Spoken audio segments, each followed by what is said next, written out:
ముత్యాలం శ్రీధర్ బాబు గారు, అట్లూరు లక్ష్మణ్ గారు అనేవాళ్ళు ఆయన పెద్ద మనిషి అని. ఇక ఆయన పెద్ద ఆయనను కాదో నాకైతే తెలియదు, కానీ ఆయన అంటున్నది ఏందయ్యా అంటే ప్రజాపాలన పోవాలి, పాపాల భైరవుడు రావాలంట. నేను అడుగుతున్న మా మిత్రులను, ప్రజాపాలన ఎందుకు పోవాలి? ఫామ్ హౌస్ల బండుకున్న పాపాల భైరవుడు ఎందుకు అధికారంలోకి రావాలి అని నేను అడుగుతున్న ఈ వేదిక మీద నుంచి. ప్రజాపాలన ఆ పెద్ద ఆయననో వాళ్ళ తాతనో వాళ్ళ ముత్తాతలో తెస్తే రాలేదు. ఈ ప్రజాపాలన వచ్చింది లక్షలాది మంది కాంగ్రెస్ పార్టీ కార్యకర్తలు త్యాగం చేసి తమ రక్తాన్ని చెమటగా మార్చి భుజాలు కాయలు కాసేలా మువ్వన్నెల జెండాను మోస్తే ఈనాడు ప్రజాపాలన వచ్చింది. నీ నెత్తి మీద దరిద్రం ఉండి నువ్వు జగిత్యాలలో ఓడిపోతే, ప్రజలు తిరస్కరిస్తే, నీకు మంత్రి పదవి ఇవ్వకపోతే ప్రజాపాలన పోవాలనా? ఇవాళ నిన్ను పెద్ద మనిషి అని మేము పిలవాలనా? పెద్ద మనిషి అని పిలిపించుకునే అర్హత నీకు ఉన్నదా అని నేను ఈ వేదిక మీద నుంచి అడుగుతున్నా.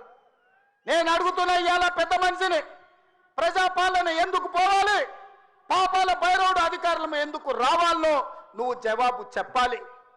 నీ పదవి కోసం, నీ అధికారం కోసం, నీ ఆకాంక్ష కోసం ఆనాడు 1983 చరిత్ర వెనక్కి వెళ్ళి ఆయన పుట్టు పూర్వతరాలు పుట్టు మచ్చలు ఇవ్వాలి. ఈ వేదిక మీద నుంచి నేను చెప్పదలుచుకున్నా. ఆయన నీతేంది, ఆయన జాతేంది, ఆయన దోస్తేందో ఇవాళ మీ అందరి ముందర నేను విజ్ఞప్తి చేయదలుచుకున్నా. మిత్రులారా, 1983లో తుమ్మల నాగేశ్వరరావు గారు సజీవ సాక్షి. ఆనాడు అన్న పెద్దలు నందమూరి తారక రామారావు గారు యువ న్యాయవాదిగా జగిత్యాలలో న్యాయవాది పదవిని బాధ్యత నిర్వహిస్తుంటే పిలిచి భుజం తట్టి నీకు ఎమ్మెల్యే టికెట్ ఇచ్చి నీకు ఎక్సైజ్ శాఖ మంత్రి ఇస్తే సంవత్సరం తిరిగే లోపలనే అన్న ఎన్టీఆర్ను వెన్నుపోటు పడిచి నాదెండ్ల భాస్కరరావుతోని జట్టు కట్టిన నువ్వు నాదెండ్ల భాస్కరరావు సోపతిని వదిలి కాంగ్రెస్ పార్టీలకు వచ్చి 40 సంవత్సరాలు పూర్తయింది.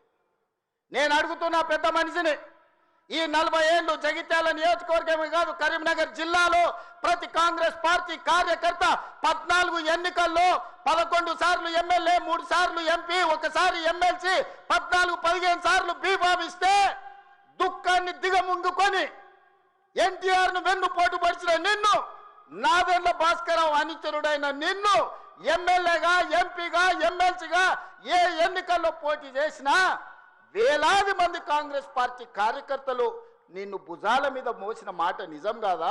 పల్లకిలో అసెంబ్లీకి పంపిన మాట నిజం కాదా? మిత్రులారా, 40 ఏళ్ళు నీ కోసం, నీ పదవి కోసం, నీ కుటుంబంలో జడ్పీటీసీ, ఎంపీపీ ఏ పదవి వచ్చినా నీ కుటుంబానికి ఇచ్చుకున్నా జగిత్యాల కాంగ్రెస్ పార్టీ కార్యకర్తలు మౌనంగా నీ కుటుంబానికి ఊడిగం చేసిన మాట నిజం కాదా? గ్రామంలో ఉన్నోడు గ్రామంలో ఉండాలి, మండలంలో ఉన్నోడు మండలంలో ఉండాలి, జిల్లాలో ఉన్నోడు నియోజకవర్గంలో ఉన్నోడు నియోజకవర్గంలో ఉండాలని పాపంది చేసింది నువ్వు కాదా? మొన్న నేను జగిత్యాల కార్యకర్తలను కలిస్తే ఒక్కొక్కరు తమ కష్టాలను మనసు విప్పి మాట్లాడుతుంటే నాకు ఆశ్చర్యపోయినా. గాంధీ భవన్ చూసి ఒక నాయకుడు చాలా సంవత్సరాల తర్వాత మెట్రోలో పోతుంటే గాంధీ భవన్ కనిపిస్తే ఆనందంతో కన్నీళ్లు గారిని, ఆనంద బాష్పాలు గార్చిన మెట్రోలో నన్ను ఇట్లా గాంధీ భవన్ చూసిన మా నాయకుడు ఎన్నడూ నన్ను గాంధీ భవన్కు తీసుకుపోలేదని చెప్తుంటే నాకు నిజంగా మనసులో కలుక్కుమన్నది. ఇట్లాంటి కర్కోటకులైన నాయకులు ఉంటారా అని. అలాంటి నాయకుని కూడా జగిత్యాల ప్రజలు 14 సార్లు బీమా ఇస్తే ఎన్నో సార్లు ఓడిపోయినా వదలకుంటేనే ఆయన వెనకాల నిలబడి, ఆయన అండగా నిలబడి ఆయన భుజాల మీద మోస్తే ఒక్క ఏడాది పదవి లేకపోతే మీ గుండెల మీద దాన్ని మిమ్మల్ని మోసం చేసి పారిపోతాడా అని నేను అడుగుతున్న మిత్రులారా. ఇది న్యాయమా? ఇదేనా నీ జాతి, నీ నీతి? ఈ వయసులో నువ్వు 40 ఏళ్ళు నీ జెండా మోసి నిన్ను మోసిన కార్యకర్తల గుండెల మీద దాన్ని మోసం చేసి శత్రువు సంతను చేరుతావా? శత్రువు సంకలు చేరి ప్రజాపాలన పోవాలంటావా? ఇట్లాంటోడు పెడితే పెళ్లి కోరుకున్నాడంట, పెట్టకపోతే సాగు కోరుకున్నాడంట. ఇంతకంటే ఉదాహరణ ఇంకేమన్నా ఉందా? నేను అడుగుతున్న పెద్ద మనిషిని, ఈ ప్రజాపాలన ఎందుకు పోవాలి?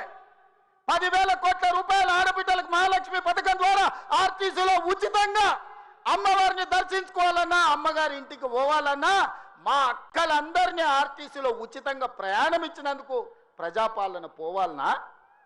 తెలంగాణ ఉద్యమంలో సమిధలైన శ్రీకాంతాచారి, వేణుగోపాల్ రెడ్డి, ఈశాన్ రెడ్డి, కానిస్టేబుల్ కిష్టయ్య ఆదర్శంగా మొదటి సంవత్సరంలోనే 70,000 ప్రభుత్వ ఉద్యోగాలు ఇచ్చి గ్రూప్ 1, గ్రూప్ 2, గ్రూప్ 3, గ్రూప్ 4 డాక్టర్లను, ఇంజనీర్లను 70,000 ప్రభుత్వ ఉద్యోగాలు ఇచ్చినందుకు ఈ ప్రజాపాలన పోవాలనా?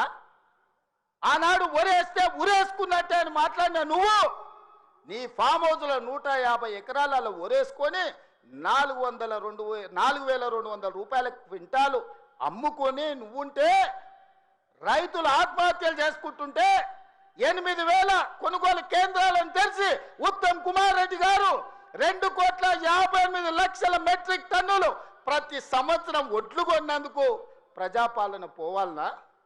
సన్నబియ్యం, సన్న ఒడ్లు వండించి సంటి పిల్లలకు సన్నబియ్యం తినిపిస్తున్నందుకు ప్రజాపాలన పోవాలనా? 3,15,17,00,000 మంది ఈరోజు సన్నబియ్యం తింటున్నందుకు ప్రజాపాలన పోవాలనా? ఇవాళ పేదవాళ్ళు డబుల్ బెడ్రూమ్ ఇల్లు అంటివి, డబ్బా ఇండ్లు వద్దంటివి, కొడుకు కోడలు ఉంటే ఏడ ఉంటారంటివి, అల్లుడు బిడ్డ పండుగ కొత్త ఏడవంటారంటివి, కుక్క పిల్ల గొర్రె పిల్ల ఉంటే ఏడ కట్టేయాలంటివి. నేను అడుగుతున్న ఈడు ఉన్న మా యువకులను, మీ ఊర్లో డబుల్ బెడ్రూమ్ ఇల్లు వచ్చిందా? ఆ దరిద్రుడు మీకు ఇల్లు ఇచ్చిందా? 10 ఏళ్ళు మీకు ఇల్లు ఇవ్వాలి కానీ ఎర్రవల్లి ఫామ్ హౌస్లో 1000 ఎకరాలలో ఆయన గడి నిర్మించుకున్నాడు.